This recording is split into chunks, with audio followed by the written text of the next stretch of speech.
Hi, my name is Serena, and what happened to me, and I'm sharing my story, is that recently my father, he had got sick, and I reside in New York State, and he stay in Alabama. I'm an only child. I'm the only child that he has ever had.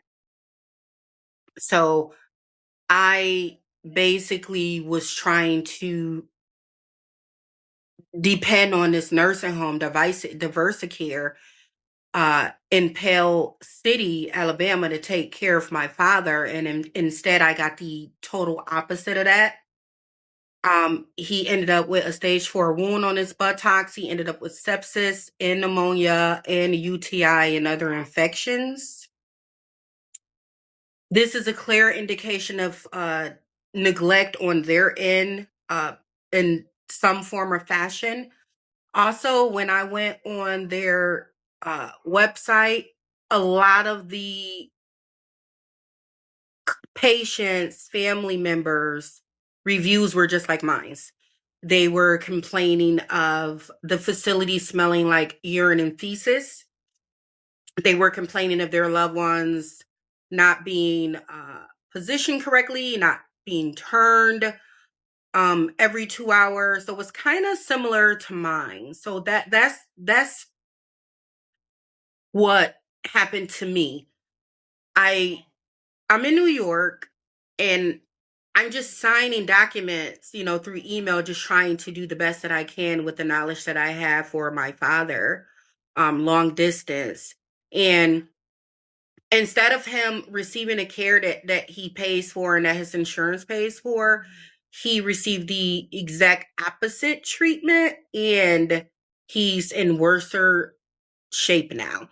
So eventually I just had to end up putting removing my father from Diversicare and putting him somewhere else, on hospice, so he could have a calm exit.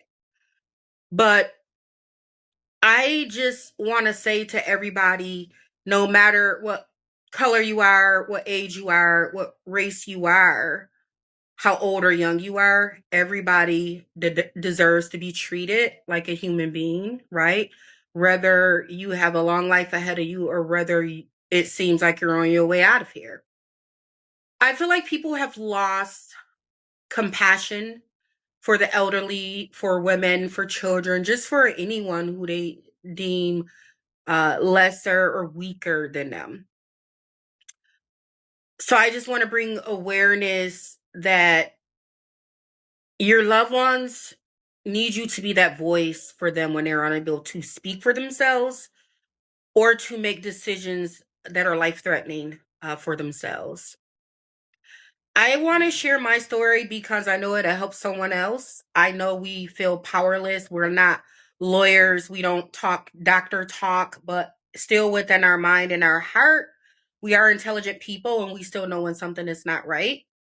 So whenever my father would be transferred from the nursing home back to the hospital, and this was repeatedly, and this happened like whenever he would go to the nursing home, something would happen at the nursing home to where he would end right back up at the hospital.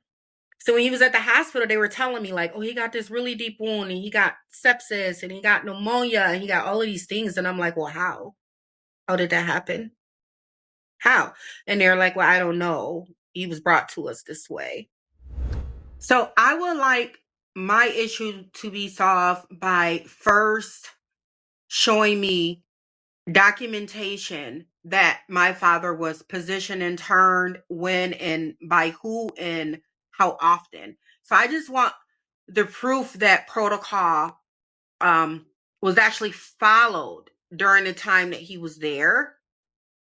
Also, if there were any neglect found whatsoever, I would like for myself and my father to be fully compensated for the pain and suffering, for the confusion and the malnutrition and neglect that he has received by being at Diversicare. But most importantly, I'm just looking for justice for my father. I mean, he's not at the beginning of his life. From what doctors tell me, he's at the end. And what a horrible way to leave here knowing you were left in the hands of people who did not handle you correctly. They actually mishandled you.